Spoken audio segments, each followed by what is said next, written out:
Hey Tree Class, we've got our final exam coming up. It's multiple choice. All the questions are multiple choice.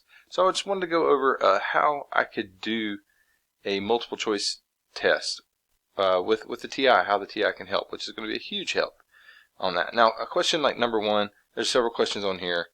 You would just have to know how to do a question like that. Like the calculator is not going to help if you don't know, that I need the Pythagorean theorem for number one. Or like for number three, the arc length formula. Those are things that you're just going to need to know how to do. But then there's questions like two, the calculator can definitely help on. So I can type in, make sure you're in radian mode here. I am. So I could just type in tangent 7 pi over 6, hit enter, get that decimal, and then just go through here and see which one of these is equal to that. So I only have, there's three values I need to check because that's just got a negative in front of it. It's got a positive, so that one's been eliminated. And then I can type in the square root of 3. All right, see that number, that's not correct. Divide that by 2. There's that number, that's not correct. Now, if I go times 2, I go right back to the square root of 3. All right, and then I can divide it by 3. All right, and then there's the answer. That's that 5.77 value that we saw just a little bit ago. So that's one way that you can use the TI. It's just approximating and just see what your decimal version of all these numbers are. Write down the decimal versions as you go, and then type that in there. Just be careful about your mode when you're doing these problems. All right, and then a question like number 6. Again, the calculator can help a lot with a question like this, but you're still going to have to do some work, okay? So I have cosine, and I'm in quadrant 4. So cosine is positive, but if I'm in quadrant 4, down here, tangent is negative. Tangent is the slope of the line that connects the origin to the point on the unit circle. So because tangent's negative, that b has been eliminated. All right, so here's what you can do. Cosine equals a half. Well, that means that the angle, the theta, is the inverse cosine of that. So what I'm going to do is second cosine, the inverse cosine of 1/2, which 1/2 is just 0.5. Hit enter. That's that. That's the angle. All right, I'm going to do store, STO, store alpha A. So now that's the angle. Okay, but what it found, again, because cosine is only defined in quadrants 1 and 2, inverse cosine I should say, that x-coordinate is a half. Well, that x-coordinate is also a half right here. When I'm at that same 1/2 for the x-coordinate up here in quadrant 1. So that's what angle we have. It found this angle. So the actual value of A, the actual angle, is negative 1.047. So when I plug it into tangent, I'm not going to plug in A, I'm going to plug in negative A. When I hit enter, I get that number, negative 1.732. All right, so again, type in the different numbers and see which one is equal to that one. All right, so I'm just going to kind of cut to the chase here. Negative square root of 3 is that number. Okay, so that's my choice, that's my answer for this one. So again, did my calculator alone do this for me? No, but my calculator, along with a brief little drawing of the unit circle and understanding inverse cosine, will get a question like that for you.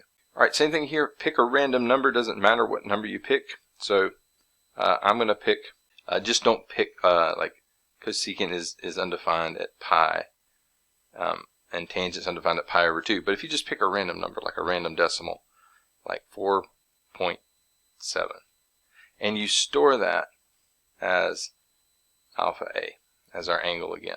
All right, you can also store it as x. There's nothing wrong with storing this as x. But then you're going to type what you see here. So cosecant, remember that's 1 divided by sine. And then my angle, theta, I'm going to put in that angle A. It's going to give me a random number. But I'm just seeing what of these is equivalent to it. So 1 divided by sine plus, again, tangent squared, I'll have to put parentheses around it. Tangent of A, close parentheses, squared, times the cosecant. Again, this cosecant is 1 over the sine. So you could do times 1 divided by the sine. You could also just divide it by the sine there, but that's fine. Alpha A, and I hit enter, and there's what I get. There's the value. All right, I would start with the easiest ones to put in and then make my way towards the hardest ones to put in by elimination. So I could start here and then do that and then do that as they get more complex. All right, now no, given what I have here, I know it's not going to be able to be this one because I'm getting a negative 6,000 number, and cosine and sine, the biggest that they can be are 1 and 1. The smallest they can be are negative 1, negative 1. So the smallest this could possibly be is negative 2, and even then it can't even really be that small. But just because of those values, it can't be negative 6,000. But you could put it in just in case. Just if you're just drawing a blank and don't know how to proceed, you could just put it in there. But just know this is going to be a very small number. So that one's out. All right, 1 divided by sine times cosine. I would need parentheses around here. So 1 divided by parentheses sine alpha a. Don't forget to put the a in there. Times cosine. All right, and then close the parentheses. All right, and I get that number. A little bit bigger, but not quite. All right, second enter will bring back the last thing you just did. Now I can change that denominator from cosine to, I'm going to press second delete for insert. Put a parentheses around this cosine. All right, square, and then close the parentheses. All right, so there's negative 65/16, and there's what we had before. So it's the one right here, B. Now that's just one value. It's supposed to be equal for all values, but because I just picked a random value, the chances of it only being true at that one random number I picked are minuscule. So that would be my answer there. So again, I just picked a random number, stored it as A, and then typed in the original expression, started with the easiest of the choices, like easiest to put in my calculator, and then made my way towards the more complicated choices. All right, here's another one that the calculator can help with, number 8. So for A, I'm in quadrant 1. So that is an acute angle. Inverse cosine is going to give me A definitively. I don't have to worry about altering it. But B, I'm in quadrant 4. Inverse sine will give me the negative version of angle B. All right, it won't give me a positive version of that angle. All right, but again, I could still use inverse sine to find the angle B. I could add 2 pi to it as well to get into quadrant 4, with a positive angle. So here's what I'm going to do. I'm going to do inverse cosine of the square root of 5 over 5. All right, I'm going to store that as A. That's what they're calling it here, alpha A. All right, and then I'm going to do the inverse sine of the negative square root of 3 over 2. And to that, I'm going to add 2 pi. And that'll give me a positive angle, and I will store that as alpha B. All right, so now alpha A is this angle, alpha B is this angle, and they're both between 0 and 2 pi. And now if I find the cosine of alpha A minus alpha B and get that number, I can now compare these decimals to that until I find the right one. All right, so I definitely can eliminate this one because everything is positive there. Positive square root of 5, positive 2, square root of 15, positive 10. No way I can get a negative there. But the rest of them, like the ones that have subtraction, the thing we're subtracting is bigger than the first thing, so those could be negative. So A, C, and then D obviously is negative. Those would be the ones I would need to check. All right, for D, I can easily eliminate that. I mean, if you know the square root of 5, you can eliminate it immediately. But the square root of 5 is like 2 point something. So dividing by 10 is going to be 0.2 something. So that one's going to be too small as far as like the absolute value. It's negative, but it's not going to give me that number. I'm just going to go up and delete that one so I can have that on the screen the whole time. All right, now these two, they're very similar. This one doesn't have a 2, this one does. I'm going to start with this one, and then if it's not right, I know it's this one. Actually, I'll start with this one since this is just less to type in. But I need parentheses because it has subtraction in the numerator. So just be careful. You've got to do your order of operations with these calculators that go left or right like this. All right, so there's that one. It's not quite big enough. I'm going to hit second enter. I know it's going to be C, but this is just to verify it. You can always put, you can always insert a value with second delete, which is insert. Put a 2 in front of there, and now that's a 10 instead of a 9. All right, so there's our number that matches. So the answer is C. But again, I could have really just eliminated D and then A and then know the answer is going to be C. But it's good to check, always good to check. All right, for this one, again, I would switch it to degree mode. So there's what I get. All right, that is obviously not 1/3, it's not 1/2, it's not negative, so it has to be D. So that's how we can use, again, a calculator to do these a lot of these calculations very quickly. All right, this one again, getting alpha and beta right, or A and B correct, will make it easy to just put tangent A plus B in there. Cosine being in quadrant 2 means inverse cosine can find it. Inverse cosine is defined in 1 and 2, so inverse cosine can find A for us. B being in quadrant 2, if it's positive, inverse sine will put us in quadrant 1. So what I would have to do here is, if I'm in quadrant 2, so 15/17 is going to be almost 1. It's going to be really close to that. So this value right here from quadrant 1, this angle is what inverse sine will have. And when I'm drawing that, I'm drawing something that has the exact same y coordinate as this one that's in quadrant 2 that we're being asked to find. So basically, to get this other angle, the one that's in quadrant 2, this is what inverse sine will find. It'll find that quadrant 1 version. Well, if I take pi and I subtract what the inverse sine gives me, I will get angle B. So for angle A, again, I'll just use inverse cosine. All right, store that as angle A. Let me switch this back to radian mode, and then I'll do that calculation one more time. All right, so there is inverse cosine. That's the radian measure, so that's angle A now. All right, but angle B, I'm going to do inverse sine. So what it just gave me is a quadrant 1 angle that has that same value. But to make it quadrant 2, I'm going to subtract pi minus that answer. So second negative is answer. And that will give me the quadrant 2 version of that angle. All right, and that is what I'm going to store as B. All right, and now I just have to do the tangent of A plus B. So there's what I get when I do tangent A plus B. That's 10.4 some change. So that means that the numerator, to get 10 from a fraction, the denominator, the numerator has to be 10 times bigger than the denominator. So, well, number one, that's a positive number, and we're getting negative, so A's out. But the reason I could eliminate B is because the numerator is not 10 times bigger than the denominator.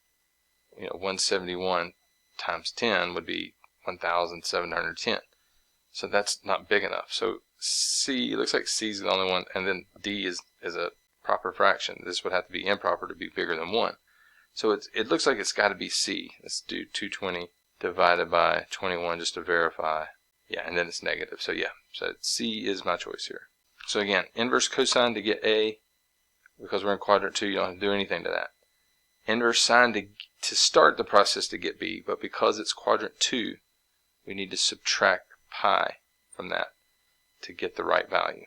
All right, solving this triangle. So first thing I see here is I can eliminate. I know I'm going to be able to eliminate at least 2 of these because the angle A is different. So I will use the 180 rule here. 180 minus the 31.8 for angle B minus the 109.9 for angle C leaves me with 38.3. So I've just eliminated A and B because they don't have the right measure for A.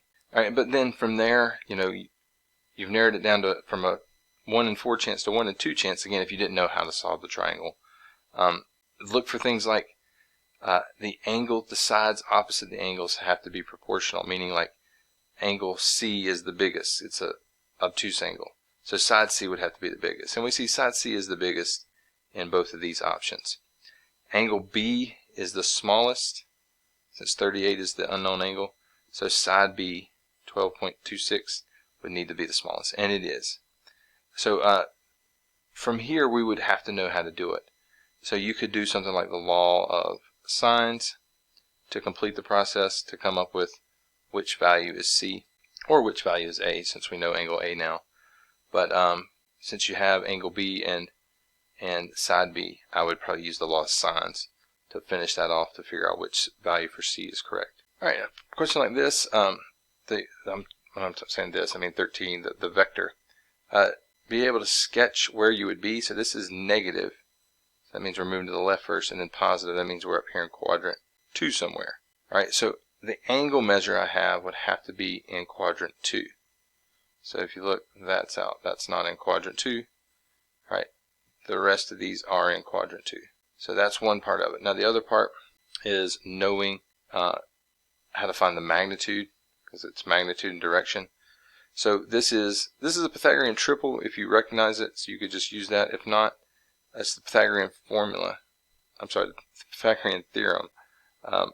Square root of 5 squared is 25, plus 12 squared is 144, and that gives us 13. So 13 needs to be the first number. So now that one's out. And so we have these two choices. So again, we've narrowed it down to 2, just from the Pythagorean theorem. But negative 5, 12, we're higher in the y direction than we are in the x direction, meaning that we are like this. You know, we're not past that 45 degree, which would be something like, you know, negative 5, positive 5. You know, we're up above that. So that means that the angle that we have is less than 135 degrees. So it's going to be A, right? But the way that I could figure it out is I could do inverse tangent of the y coordinate, 12, divided by the x coordinate, which is negative 5. That's going to give me a negative angle. Oh, well, wait, let me switch to degree mode real quick. That's going to give me a negative angle. But remember, that's because we're in quadrant 2 and inverse tangent puts us in quadrant 4. To get the positive angle, I need to add 180. So plus 180 degrees will give me that 112.6. All right, so inverse tangent is the way we get an angle from a vector. But again, with the calculator just coming up with the quadrant we're in, eliminated one of these. And then the magnitude eliminated another one. So you can quickly get these down to just a choice or two if you know the basic formulas. All right, remain in degree mode for here, and I'm just going to type each expression, but just ignore the I. So the square root of 6 times cosine 315. Right, that's that number. That's the square root of 3.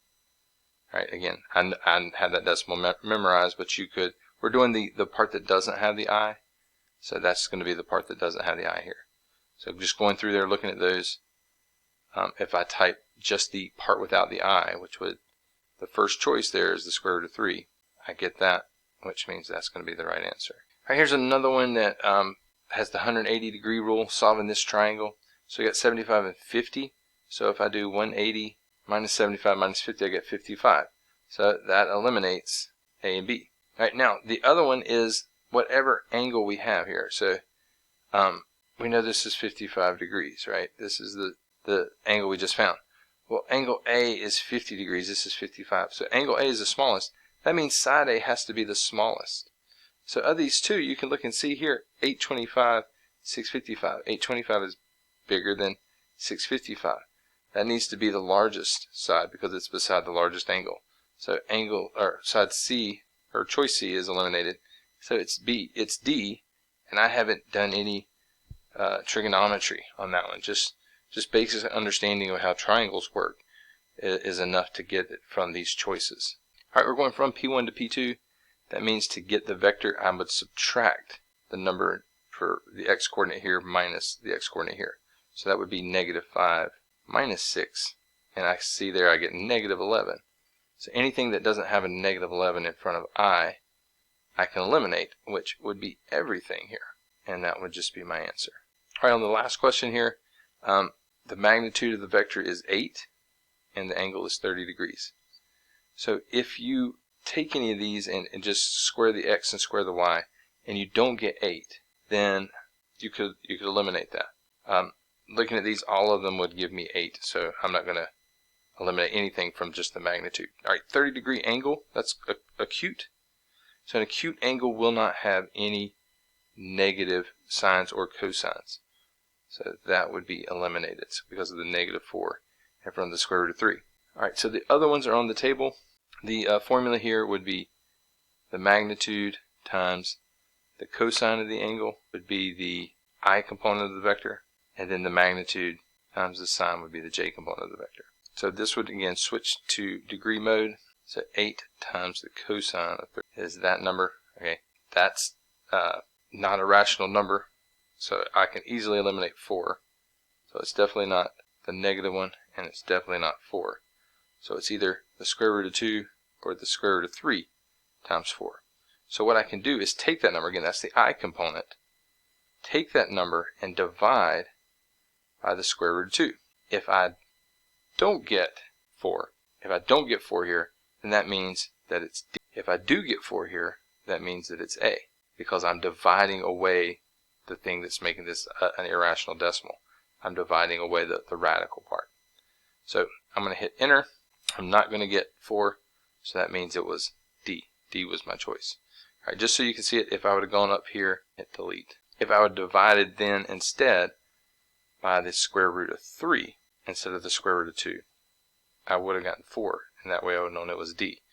But when I divided by the square root of 2 and I didn't get 4, that also let me know it was D, okay, because I would get 4 if it would have been 4 times the square root of 2. So that's the way I can use my calculator to help me with some of these questions. Just thinking through how the calculator features work and can help me come up with these choices, which one of these choices is the correct answer.